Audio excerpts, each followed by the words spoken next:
Please আজকের জন্য আমাকে ছেড়ে দেন। আমার শরীর ভালো না, আমি এখন ওইসব সহ্য করতে পারবো না, আমি মরেই যাব। প্লিজ আজকের জন্য আমাকে ছেড়ে দিন। আয়াত কথাগুলো আসিফের সামনে হাত জোর করে বলছিল আর কান্না করছিল, কিন্তু কোনো লাভ হলো না। চুলের মুঠি ধরে টেনে বিছানায় নিয়ে গেল, বিছানায় ফেলে দিয়ে আঁচল ধরে টেনে শাড়ি খুলে নিচে ছুঁড়ে ফেলে দেয়। উন্মুক্ত পেটে অনবরত চুমু খেতে লাগলো, ঠোঁটে কিস করতে লাগলো, এক হাত দিয়ে পেটে স্লাইড করতে লাগলো, আর এক হাত দিয়ে চুলের মুঠি চেপে ধরে ঠোঁটে কিস করতে লাগলো। তারপর নিজের চাহিদা মেটাতে শুরু করলো।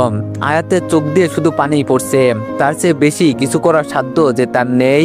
নিজের মা আর ছোট ভাইয়ের জীবনটা যে তার এই শরীরটা দিয়েই বাঁচাতে হবে। নিজের চাহিদা মিটিয়ে ক্লান্ত হয়ে শুয়ে পড়ে আসিফ। আয়াত কান্না করতে করতে কাপড়গুলো নিয়ে ওয়াশরুমে চলে যায়। শাওয়ার নেওয়ার সময় শরীরে খুব জোরে জোরে ঘষতে শুরু করে। নিজের শরীরে লেগে থাকা ওই পশুর স্পর্শগুলো মুছতে চায়, কিন্তু সবকিছু কি চাইলেই মোছা যায়? প্রতিদিন রাতেই এভাবে সে বৈধ ধর্ষণের শিকার হয়। আপনারা হয়তো ভাবছেন এইটা বৈধ কি করে হলো। আয়াত আর আসিফ পবিত্র বিবাহ বন্ধনে আবদ্ধ।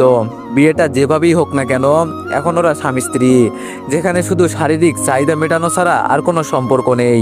এই আসিফ আগে আয়াতকে পাগলের মতো করে ভালোবাসতো, কিন্তু আয়াত তা পাত্তাও দিত না, কারণ সে বড়লোক দেখতে পারে না।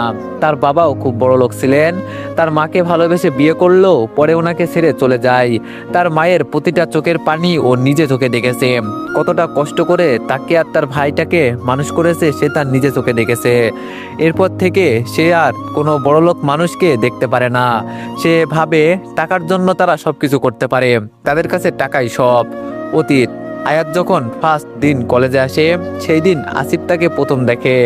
হলুদ কালারের ড্রেসে আয়াতকে যেন এক হলুদ পরীর মতো লাগছিল। সে প্রথম কোনো এক মেয়ের দিকে এমন দৃষ্টিতে দেখে। তারপর থেকে আয়াতকে ফলো করে। তাকে কলেজের কাজ থেকে শুরু করে, ফ্যামিলির হেল্প থেকে শুরু করে আরো অনেক কাজে সাহায্য করে। কখনো সামনাসামনি করে, কখনো বা আড়াল থেকে, আবার কখনো বা লোক দিয়ে। একদিন একদল বখাটে ছেলে রাস্তায় আয়াতকে ডিস্টার্ব করছিল। আয়াত তাদেরকে পাশ কাটিয়ে চলে যেতে নিলেও তারা তার পথ আটকে দাঁড়াইছিল। অনেক বাজে কথা বলছিল। তাতে আয়াত কিছুটা ভয় পেয়ে যায় আর কান্না করে দেয়। আয়াতের কান্না দেখে আসিফের চরম রাগ উঠে যায়। সে ছেলেগুলোকে মারতে শুরু করে। মারামারির এক পর্যায়ে একটা ছেলে আসিফকে ছুরি মারতে নিলে তা ফেরাতে গিয়ে আসিফের হাত অনেকটা কেটে যায়। তাই আয়াত তার ব্যাগ থেকে রুমাল বের করে বেঁধে দেয়। সেই রুমালটা আসিফ খুব যত্ন করে রেখে দেয়। তারপর হঠাৎ একদিন কলেজের হলরুমে আয়াতকে ডেকে পাঠায় আসিফ। আয়াতও আসে, কিন্তু হলরুমে দরজা খুলতেই হাজারো ফুলের পাপড়ি পড়তে শুরু করে। সামনে পা বাড়াতে নিলে দেখে নিচে ফুলের বাগিচা বানানো। সে কিছু বুঝতে পারছিল না এসবের মানে। সে সামনে এগিয়ে যেতেই তার কানে মাইক্রোফোনের আওয়াজ আসতে লাগে। তোমাকে আমি যেই দিন প্রথম দেখেছিলাম সেই দিনই বুকের বাম পাশটাতে তোমাকে জায়গা দিয়েছিলাম। যেই দিন তোমার নামটা জানতে পেরেছিলাম সেই দিন আমি আমার মনে লিখে নিয়েছিলাম। যেদিন প্রথম তোমার কাছে এসেছিলাম সেই দিনে আমি প্রতিজ্ঞা করেছিলাম তোমার সাথে সারা জীবন কাটানোর। হলুদ রং ড্রেসটাতে তোমাকে প্রথম দেখেছিলাম বলে তোমাকে আমার হলুদ পরি বানানোর স্বপ্ন দেখেছি। আই লাভ ইউ হলুদ পরি। অনেক্স হচ্ছে সবচেয়ে বিশ্বস্ত বুকমেকার, পিএসজি এবং সিরিয়া এই অ্যাপের অফিসিয়াল পার্টনার। এই অ্যাপে আপনি cricket, football, tennis live match দেখে এবং তাদের ভবিষ্যৎবাণী করে সহজেই অর্থ উপার্জন করতে পারবেন। সেই সাথে বিএমডাব্লিউ গাড়ি, আইফোন, ল্যাপটপ এবং আরো অনেক নগদ পুরস্কার জেতারও সুযোগ রয়েছে। এই অ্যাপটিতে আপনি ক্র্যাশ ক্রিস্টাল 21 ইত্যাদি গেম খেলে সহজেই আয় করতে পারবেন। আপনি বিকাশ, নগদ, রকেট, ব্যাংক, ক্রিপ্টো, পেপাল এবং অন্যান্য সহজ পদ্ধতির মাধ্যমে সহজেই আপনার জেতা টাকা তুলতে পারবেন। এখানে আপনি 24 ঘন্টা 7 দিন গ্রাহক সহায়তা পাবেন। তাই এখনই গুগলে অনেক সার্চ করে প্রথম ওয়েবসাইটে গিয়ে রেজিস্ট্রেশন করুন। আর হ্যাঁ, রেজিস্ট্রেশনের সময় আমার প্রোমো কোড VOTO7 ব্যবহার করে প্রথমবার ডিপোজিটে 20,000 টাকা পর্যন্ত পান। আসিফ মাইক্রোফোন হাতে কথাগুলো বলতে বলতে আয়াতের সামনে এসে দাঁড়ালো। হাতে এক গুচ্ছ গোলাপ নিয়ে হাঁটু গেড়ে বসে ভালোবাসার কথাটা বলল, কিন্তু আয়াত গোলাপগুলো নিল না। আয়াত বলল, সরি, আমি আপনাকে ভালোবাসি না। আপনি হয়তো আমার ব্যাপারে কিছুই জানেন না। আমি আপনাদের মতো এত বড় লোক না, আর বড় লোক হতেও চাই না। আসিফ বলল, আমি জানি সবকিছু, আর আমি সবকিছু জেনেই তোমাকে ভালোবেসেছি। I love you. আয়াত বলল, প্লিজ নেক্সট টাইম আমাকে এইসব কিছু বলবেন না। আর হ্যাঁ, আমি আপনাকে আরেকটা কথা বলতে চাই, বড় লোকরা কখনো কাউকে ভালোবাসে না, তারা সব সময় ব্যবহার করে। আসিফ বলল, কে বলেছে তোমাকে বড়লোকরা ভালোবাসে না? তোমাকে কে বলেছে? আয়াত বলল, কেউ বলেনি, আমার পরিবার এটার প্রমাণ। আমি নিজ চোখে দেখেছি, আমার জন্মদাতা পিতা আমার মাকে ছেড়ে চলে গেছেন, আমাদেরকে একা করে দিয়ে উনি চলে গেছেন। আয়াত কথাগুলো বলেই হলরুম থেকে বেরিয়ে চলে গেল। চোখ দিয়ে হাজারো অশ্রু ঝরছে তার। আর এইদিকে আসিফ আয়াতের চলে যাওয়ার দিকে তাকিয়ে আছে, হাতে থাকা গোলাপগুলো নিচে ফেলে দেয়। এরপর বেশ কিছুদিন আয়াতকে আসিফ বোঝানোর চেষ্টা করে যে সব বড় লোকরা এক হয় না, কিন্তু আয়াতটাও রাজি হয়নি। কলেজে বসন্তের ফাংশন চলছে, আয়াতও এসেছে, আজকেও সেই হলুদ কালারে, কিন্তু আজকে শাড়ি পরে। আসিফ সেই একই দৃষ্টিতে তাকিয়ে দেখছে। তা দেখে আসিফের ফ্রেন্ডসরা বলল, আবির বলল, আসিফ আমি বলি কি, আজকে সবার সামনে তুই ওকে প্রপোজ করে দে, হয়তো আজকে তোকে এতগুলো মানুষের সামনে ফিরিয়ে দিবে না। আসিফ বলল, তুই ঠিকই বলছিস, আমি আজকে আবার ওকে প্রপোজ করব। আদি বলল, আর যদি ফিরিয়ে দেয় তাহলে? দেখ আসিফ, তাড়াহুড়ো করে কিছু করিস না, তার ফল কিন্তু ভালো হবে না। আবির বলল, আদি তুই সব সময় উল্টাপাল্টা ভাবিস কেন? তুই যা বলছিস তা ভুলেও হবে না। আসিফ তুই যা তো। আসিফ স্টেজে উঠে মাইক্রোফোন নিয়ে বলতে শুরু করলো, হেই হলুদ পরি, তোমাকে আজকে আবারও হলুদ কালারে দেখলাম। সেই কালারটা দেখে আমার মনের কালার জ্বলে উঠেছিল। তুমি হয়তো আমার ভালোবাসাটাকে বিশ্বাস করতে পারছো না, তাই আমাকে মানতে পারছো না, কিন্তু আমি সত্যিই তোমাকে ভালোবাসি। আই লাভ ইউ হলুদ পরি, আই লাভ ইউ আয়াত। যখন আসিফ আয়াতের নাম নিল, তখন সবার দৃষ্টি আয়াতের দিকে গেল। সবাই কেমন করে যেন আয়াতের দিকে তাকিয়ে আছে। আয়াতের তা মোটেও ভালো লাগছিল না, বরং রাগ লাগছিল। সে আস্তে আস্তে করে সামনে উঠতে লাগলো। আসিফের মুখে বিশ্বজয়ী করা হাসি ফুটতে লাগলো। আয়াত স্টেজে উঠে মাইক্রোফোনটা হাতে নিয়ে বলল, but I don't love you, please don't disturb me again. Ayat কথাটা বলেই চলে যেতে নিল। আসিফ ওর হাত ধরে ফেলল। আসিফ বলল, কিন্তু আয়াত। আয়াত বলল, হাতটা ছাড়ুন। আসিফ বলল, না ছাড়বো না, আগে বলো ভালোবাসো। আয়াত আর সহ্য করতে না পেরে আসিফের থেকে হাতটা ঝাড়ি দিয়ে ছুটি একটা কষিয়ে থাপ্পড় মারে। সবাই একদম অবাক হয়ে যায়, চুপচাপ হয়ে যায় সবাই। আয়াত এইবার রাগে চোখগুলো বড় বড় করে বলল, আপনার কি মনে হয় আমি আপনার সব নাটকে পটে যাব? যদি তাই হয় তাহলে ভুল। আমি আর 5টা মেয়ের মতো না। আর আপনি আমাকে ভালোবাসার জন্য প্রপোজ করেননি, বরং সবার সামনে হাসির পাত্র বানানোর জন্য এই তামাশা করছেন।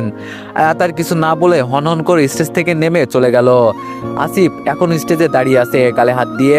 আয়াতের এই চটটাই ওর লাইফের সবচেয়ে বড় ভুল ছিল, যার মূল্য তাকে খুব বাজেভাবে পোষাতে হবে। সন্ধ্যায় ফ্রেন্ডের বাসা থেকে বাড়ি ফিরছিল আয়াত। সে প্রায় সময়ই এমন সময় যায়, কিন্তু এমন অদ্ভুত তার আগে কখনো লাগেনি। চারিদিকে কোনো মানুষজন নেই, কেমন জানি ভয় ভয় লাগছিল তার। সে শাড়ির আঁচলটা খামচে ধরে হেঁটে যাচ্ছে। হঠাৎ করে পিছন থেকে একটা প্রাইভেট কার এসে তার সামনে ব্রেক করে। লাইটের আলো তার চোখে পড়লো। সে কিছু দেখতে পাচ্ছে না, শুধু এটাই দেখলো যে একটা লোক তার দিকে এগিয়ে আসছে। আর কিছু বুঝে ওঠার আগেই রুমালটা দিয়ে তার মুখ চেপে ধরে। সাথে সাথেই তার চোখ দুটো বন্ধ হয়ে যায়। আর যখন চোখ খোলে, তখন সে নিজেকে কারো বেডরুমে আবিষ্কার করে। মাথাটা ঝিমঝিম করছে। সে উঠে বসতেই কেউ একজন রুমে ঢুকে, যাকে দেখার জন্য সে মোটেও প্রস্তুত ছিল না। আয়াত বলল, আপনি? হ্যাঁ, আমি মিস্টার আসিফ মেহরাজ। আয়াত বলল, আপনি এখানে কেন? কি করছেন এখানে? আসিফ একটু হেসে বলল, আমারই বেডরুমে, আমারই বেডে থেকে তুমি আমাকেই জিজ্ঞেস করছো আমি এখানে কেন, আমি এখানে কি করছি? আসিফ জোরে জোরে হেসে দিয়ে কথাটা বলল। আয়াত বুঝতে পারলো না উনি এসব কি বলছে, সে এখানে আসলো কি করে। তখনই মনে হলো সন্ধ্যার কথা, আর সাথে সাথেই বলে উঠলো, তার মানে ওই লোকটা আপনিই ছিলেন? আসিফ বলল, ইয়া। এছাড়া এত বড় সাহস কার হবে আমার হলুদ পরীকে টাচ করার? আয়াত বলল, আপনি আমাকে কেন এখানে এনেছেন? আমাকে যেতে দেন প্লিজ, বাড়িতে সবাই আমার জন্য অপেক্ষা করছে। আসিফ বলল, সো সরি হলুদ পরি, তোমাকে তো আমি আর ছাড়ছি না। আয়াত বলল, ছাড়ছেন না মানে কি বলতে চাচ্ছেন আপনি? আসিফ বলল, আমি তোমাকে ভালোবাসি, আর আমি তোমাকে আমার করেই ছাড়বো। তার আগে তোমার কোথাও যাওয়া হচ্ছে না। আয়াত বলল, ও তার মানে আপনি আমাকে রেপ করবেন? আপনি কি ভেবেছেন আপনি আমাকে রেপ করলে আপনাকে মেনে নিব, আপনার পায়ে পড়ে থাকবো? যদি তাই ভেবে থাকেন তাহলে ভুল ভাবছেন মিস্টার আসিফ মেহরাজ। আমি মরে গেলেও আপনার মতো বড় লোকদেরকে ভালোবাসতে পারবো না, সংসার তো দূরের কথা।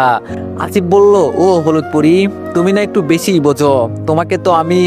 আয়াত বলল, আমি জানি আপনি কি বলতে চাচ্ছেন, আপনি আমাকে শুধু একবারের জন্য বেডে পেতে চান তাই তো?